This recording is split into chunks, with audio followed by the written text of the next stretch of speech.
Selamat pagi, salam sahabat. Hari ini Sabtu 15 November tahun 2025. Kita bersama akan merenungkan firman Tuhan dari Ulangan 5 ayat 1 sampai 22 yang demikian. Ulangan pasal 5 ayat 1 sampai 22. Demikianlah firman Tuhan. Musa memanggil seluruh orang Israel berkumpul dan berkata kepada mereka, "Dengarlah, hai orang Israel, ketetapan dan peraturan yang pada hari ini kuperdengarkan kepadamu, supaya kamu mempelajarinya dan melakukannya dengan setia. Tuhan, Allah kita, telah mengikat perjanjian dengan kita di Horeb. Bukan dengan nenek moyang kita Tuhan mengikat perjanjian itu, tetapi dengan kita yang ada di sini pada hari ini, kita semuanya yang masih hidup. Tuhan telah bicara dengan berhadapan muka dengan kamu di gunung dan di tengah-tengah api. Aku pada waktu itu berdiri antara Tuhan dan kamu untuk memberitahukan firman Tuhan kepadamu. Sebab kamu takut kepada api dan kamu tidak naik ke gunung dan ia berfirman, Akulah Tuhan, Allahmu, yang membawa engkau keluar dari tanah Mesir, dari tempat perbudakan. Jangan ada padamu Allah lain di hadapanku. Jangan membuat bagimu patung yang menyerupai apapun yang ada di langit di atas, atau yang ada di bumi di bawah, atau yang ada di dalam air di bawah bumi. Jangan sujud menyembah kepadanya atau beribadah kepadanya. Sebab aku, Tuhan Allahmu, adalah Allah yang cemburu, yang membalaskan kesalahan bapa kepada anak-anaknya dan kepada keturunan yang ketiga dan keempat dari orang-orang yang membenci aku, tetapi aku menunjukkan kasih setia kepada beribu-ribu orang, yaitu mereka yang mengasihi aku dan yang berpegang pada perintah-perintahku. Jangan menyebut nama Tuhan, Allahmu, dengan sembarangan, sebab Tuhan akan memandang bersalah orang yang menyebut namanya dengan sembarangan. Tetaplah ingat dan kuduskanlah hari Sabat, seperti yang diperintahkan kepadamu oleh Tuhan, Allahmu. 6 hari lamanya engkau akan bekerja dan melakukan segala pekerjaanmu. Tetapi hari ke-7 adalah hari Sabat Tuhan, Allahmu, maka jangan melakukan sesuatu pekerjaan, engkau atau anakmu laki-laki, atau anakmu perempuan, atau hambamu laki-laki, atau hambamu perempuan, atau lembumu, atau keledaimu, atau hewanmu yang manapun, atau orang asing yang di tempat kediamanmu, supaya hambamu laki-laki dan hambamu perempuan berhenti seperti engkau juga. Sebab haruslah kau ingat, bahwa engkau pun dahulu budak di tanah Mesir dan engkau dibawa keluar dari sana oleh Tuhan, Allahmu dengan tangan yang kuat dan lengan yang teracung. Itulah sebabnya Tuhan, Allahmu, memerintahkan engkau merayakan hari Sabat. Hormatilah ayahmu dan ibumu, seperti yang diperintahkan kepadamu oleh Tuhan, Allahmu, supaya lanjut umurmu dan baik keadaanmu di tanah yang diberikan Tuhan, Allahmu, kepadamu. Jangan membunuh. Jangan berzina.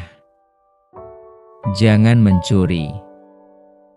Jangan mengucapkan saksi dusta tentang sesamamu. Jangan mengingini istri sesamamu, dan jangan menghasratkan rumahnya, atau ladangnya, atau hambanya laki-laki, atau hambanya perempuan, atau lembunya, atau keledainya, atau apapun yang dipunyai sesamamu. Firman itulah yang diucapkan Tuhan kepada seluruh jemaahmu dengan suara nyaring di gunung, dari tengah-tengah api, awan dan kegelapan, dan tidak ditambahkannya apa-apa lagi. Ditulisnya semuanya pada 2 loh batu, lalu diberikannya kepadaku. Dengan tema Hukum Sabat dan Penebusan.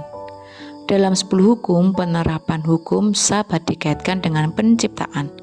Namun dalam nas kita hari ini, hukum Sabat dikaitkan dengan penebusan. Kitab Ulangan diberikan kepada generasi kedua bangsa Israel yang keluar dari Mesir. Karena itu Musa menyampaikan ulang beberapa hukum dan peristiwa penting.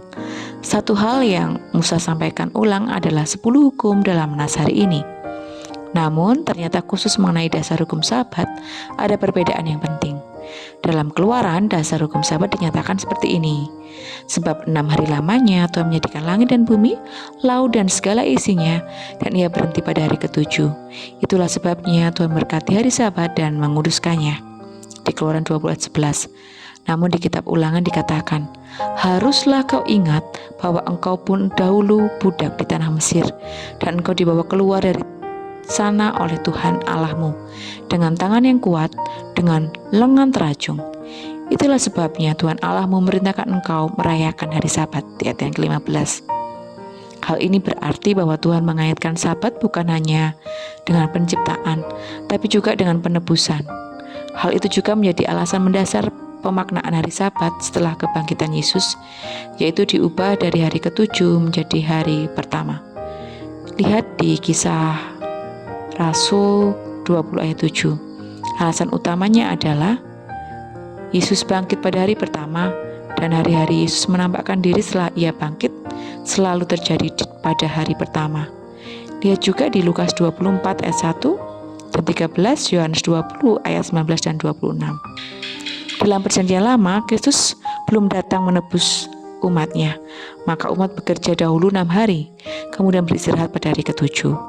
Dalam perjanjian baru, Kristus telah datang menebus umatnya, maka kita bisa beristirahat terlebih dahulu pada hari pertama, kemudian bekerja pada 6 hari berikutnya. Melalui pembacaan teks hari ini, hal penting yang kita ingat adalah merayakan Sabat bukan hanya untuk mengenang penciptaan, tetapi juga untuk mengenang penebusan yang telah Yesus lakukan bagi orang percaya.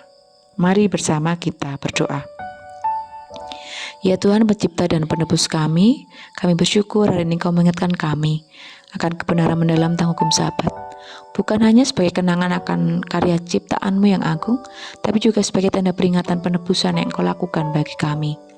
Kami renungkan bagaimana Engkau mengingatkan Israel, haruslah aku ingat bahwa Engkau pun dulu budak di tanah Mesir, dan Engkau dibawa keluar di sana oleh Tuhan Allahmu dengan tangan yang kuat. Sabat adalah peringatan bagi kami yang telah dibebaskan dari perbudakan. Ya Tuhan, dalam perjanjian baru kami melihat Sabat telah digenapi dengan kebangkitan Kristus pada hari pertama. Itu berarti kami tidak lagi berjuang dan bekerja dulu sebelum istirahat.